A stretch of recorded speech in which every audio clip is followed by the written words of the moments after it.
Hi everyone, I'm Chris and I'm excited and slightly terrified to share my stitching with you. I thought I'd start with a little bit of an introduction. As I said, my name is Chris. I am married to my husband for 28 years. We have two daughters. Our oldest is 25, our youngest is 21. We have two cats. We live in a rural community here in Ontario, probably 2 hours north of Toronto, and maybe 2.5 to 3 hours northeast of London, Ontario, where Carolyn, hi Carolyn, from Off the Grid's Needlearts lives. I work part-time, and like Buckeye Stitcher, hi Nicole, I work as a small animal veterinarian. I started cross-stitching probably in my late 20s. I purchased my first kit, I believe, through Mary Maxim. I was quite surprised. I didn't think I had it anymore, but I found it in a box when I was looking for something else, so I thought I would maybe share it with you. It's a tree skirt on a giant count of Ada. And this is it. Season's greetings. And it's got a flower on each end. So that was one of the first projects that I ever made. Again, nice big Ada count, so it wasn't too taxing or too difficult. But that kind of got me interested in cross stitch, and around that time my first daughter was born, and I decided I really wanted to cross stitch a Christmas stocking for her. I found a magazine, Cross Stitch Christmas. This is 1993, and they had a really beautiful pattern that I loved. This pattern with all these woodland creatures. I love animals. I love woodland critters, so this was right up my alley. So I was really excited to stitch this up for her, which I did. So here it is. Her name is Rebecca. I didn't put the glasses on the fox because I thought he looked better without them. But she loves her stocking. She's happy to pull it out every year, hang it up, wait for it to get filled up with goodies. So that was one of my first sort of projects after the tree skirt. And I probably got a little bit away from it. I maybe do a little bit of cross stitch here and there, but I kind of transitioned into some other crafts over the years, and just sort of started to come back to stitching the last few years. And what really brought me back was a project I worked on for my mother-in-law. She had gave me a needlepoint kit that she had purchased for herself a number of years ago, and felt her eyesight wasn't as good as it used to be, and it was going to be a little too taxing, and so she didn't think she wanted to make it. So she gave it to me and said, if you'd like to make it, that would be great, and if you don't, no pressure, sort of thing. So I did start it shortly after she gave it to me, but I'll show you the picture in a minute. It's kind of confetti heavy. Not that I knew what that term meant back then, but it was taxing and challenging to do, and it was hard to stick with it. And so I would work on it for a little bit, and then I'd put it down and forget about it for a while. But this last Christmas, I really felt I wanted to make an effort to try and finish it to give to her for Christmas. So I kind of made it my job when I wasn't working my real job. When I was home, that's what I was doing, and I was spending like hours and hours a day trying to finish this thing. This is the pattern. So as you can see, there's a lot of different greens and a lot of different grays all over that. There's not a lot of big blocks of color. So it was a real challenge to try and finish this, but I did manage to get it done in time for Christmas. And I decided to finish it as a pillow rather than frame it. I don't have it with me because obviously I gave it to her for Christmas, but maybe someday if I think to ask her if I can borrow it for a little bit, I will show you in a later video. So after I finished that, after all that intense stitching before Christmas, I was sort of searching after Christmas for what I wanted to work on next, because I really did have that stitching bug. And at the time too, I was watching a lot of YouTube. I do like to do some gaming, and so I often watch gaming videos on YouTube. So I think one day I just thought, I wonder if there's anything for cross stitch on YouTube. And so sure enough, I searched and lo and behold, there was Flosstube. So one of the first videos that I watched was Priscilla and Chelsea. Hi Priscilla and Chelsea, I love your channel. I love watching you guys. You are so much fun and your stitching is so amazing. So that was one of the first channels that I found, and as I watched more and more, I remember discovering Emma at StitchEm and her first video saying about the same thing, how she discovered Flosstube, and it kind of just like opened up this world of stitching, and it was the exact same thing for me. It was like incredible. I couldn't believe that stitching wasn't just this little thing, you buy these kits and you make these things according to the directions and with the fabric they say. So it was really liberating and exciting, and my mind was blown. So I've been watching Flosstube ever since. And I have to admit, I started to get that bug too about, it would be really fun to make videos and be part of this incredible community. But it was really easy to find excuses not to do that. Obviously it's kind of scary, it's kind of awkward. I don't know what I'm doing. I don't know how to edit. I don't know how to do any of that. Maybe I'll learn, I hope. We'll see. And I'm also not like a really fast stitcher, so I'm thinking, will I even have stuff to show people? And I often don't get the house to myself because there's 3 of us that live here, or sorry, there's 3 other people besides myself that live here. So having the house to myself is a little bit of a challenge, and I don't think I'd be comfortable trying to make a video if I had other people in the house.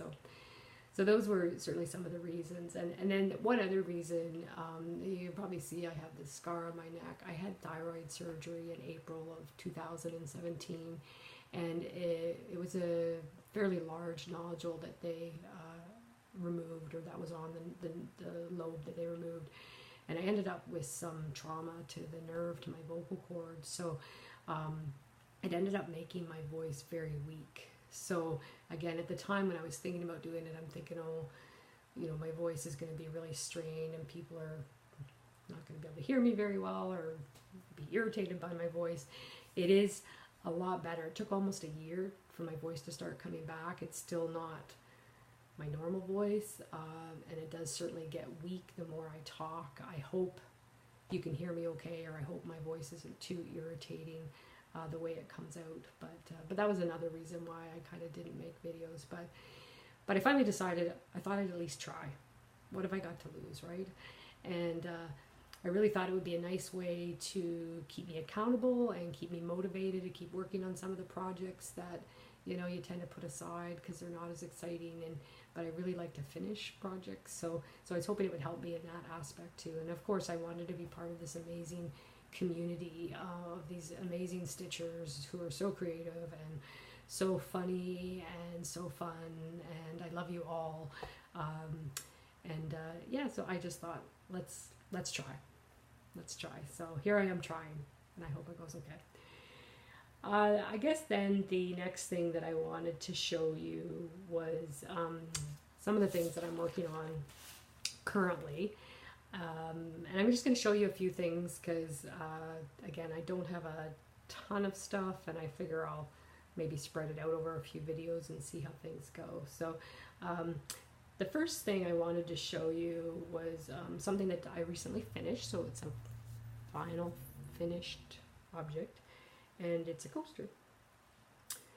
So it's this little gingham coaster. On the back there's cork. And I was motivated to make this because where I like to sit and stitch on my couch, there's a desk, a wooden desk beside me, and it's a desk that my father made many years ago. My father has passed away now, And of course I don't like setting drinks on it, because if they start to sweat or they leak, then it makes marks on the wood. And I was just using other things I had around the house to act as a coaster, but I didn't have any official coasters. So I'd seen this pattern. It was in Just Cross Stitch, August 2015, and I thought, oh, well, that would be perfect. I'll just make one of those. It was a really quick little stitch, and it was really cute with the little ants. See those little guys?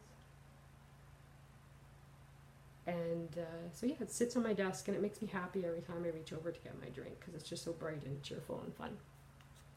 Another project that I finished a little while ago, but is the Snowflower Diaries Joyful World Cell. So this is the month of May that I completed with the 2 kitties in there. And I'd like to thank Vonna Pfeiffer over at Twisted Stitcher. She had a tutorial on how to finish some of your cross stitch projects. So I took inspiration from her to help in you know, the matting, using the batting and the spray adhesive, etc., to mount the stitching to the foam board.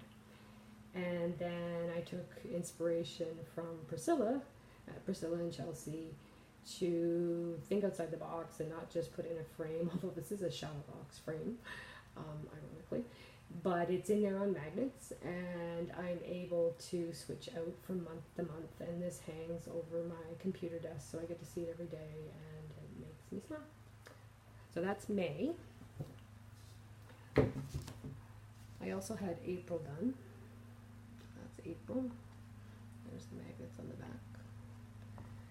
And then I actually went back and did February, and I switched out. The pattern originally had a couple of mallard ducks, which I like, but February was the birth month of our dog Marley, who passed away back in March. So I decided, in tribute to her, to do up the February month, and I found a free pattern online of a dog that looks similar to her and stitched that up in memory of her. So those are the few that I have done with that. Now I am still working through those, and I'm way behind, so here's June that I'm working on with this cute little bear.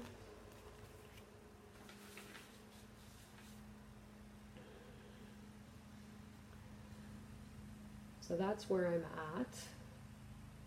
I'm saving the bear till last because I think he's going to be the most fun. I'm trying to force myself to do all the other little bits and pieces, and then I can have fun knocking him out at the end.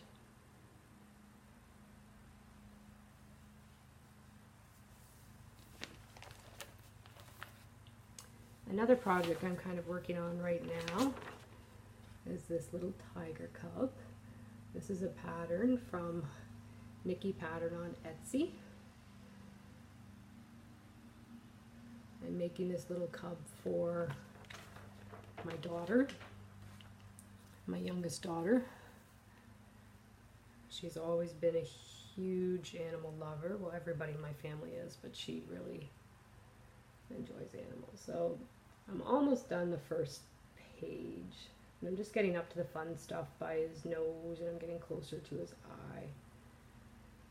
But this has been fun to stitch. And I'm kind of teaching myself to do cross country. I'm not sure if I'm doing it right or not, but what I'm doing seems to be working. So, but I'm having a lot of fun doing that. Another project that I've been working on lately is a Clouds Factory pattern. So it's the Game of Thrones alphabet. So it's really fun. Each letter of the alphabet is a character from the book/TV series. And these are always fun because completing each character is like a mini finish in itself. So it says Game of Thrones at the top.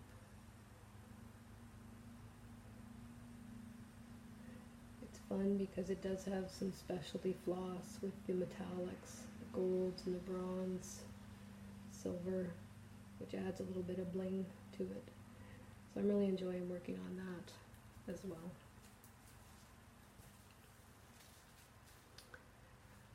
So those are a few of the things I'm working on right now. I thought too I'd share a few things that I have in my stash. I don't do a lot of buying, partially, which is maybe a good thing because I don't have a LNS near me. So rather than showing you my whole stash, I thought I'd just show you a few things with each video, kind of spread it out a little bit. So I did make a road trip down to London recently to a needlework shop down there called StitchEm Central, and bought a bunch of fun stuff. So one of the things that I purchased was a Mill Hill kit. I've always been intrigued by these, but I've never made one before. So I really like this sleigh with the little Westie dog at the front looking out where the sleigh is going. So I'm looking forward to making that. And then I saw these made up in the shop, and they were just adorable. So these are the Snowy Barns by Foxwood Crossings. So I want to stitch those up. I was even thinking, depending on how quickly they go, that I might make them as gifts for my co-workers. We sometimes unofficially give each other little gifts. I bought the sleighs to go with them. If I make them for my co-workers, I don't think I'll put them on the sleighs, because that would be a lot of sleighs to buy. But I might just turn them into a little ornament in some other fashion. Another series that I bought when I was there was the Lizzie Kate 4 Seasons. So there's autumn, spring, winter, and summer. They show them on the back that you can do them all together, but I think I'm going to do them separately so I can put them out seasonally. And I did get some of the Weeks Dye Works flosses. Oops, sorry.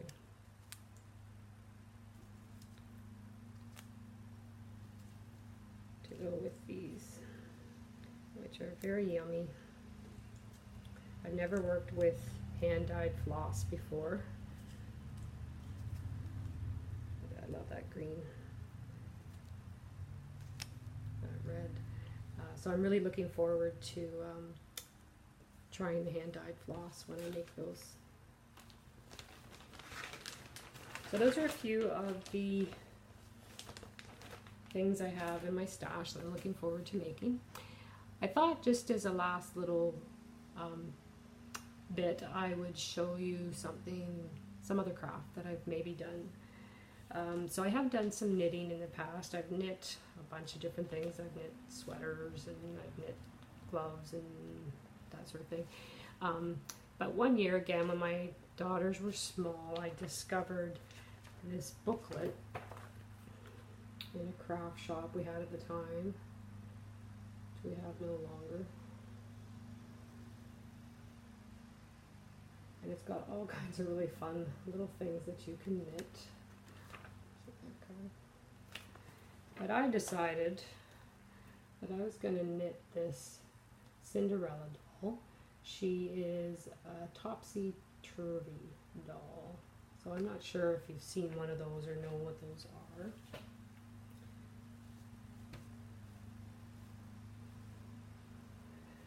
This is her here. Her hair, her dress. I love the patches on her dress and the colors. So this is Cinderella with her dust rag, cleaning house for her evil stepmother. But then, if you flip her over, she becomes Cinderella at the ball. With her little flowers around her dress. Here, they're fun.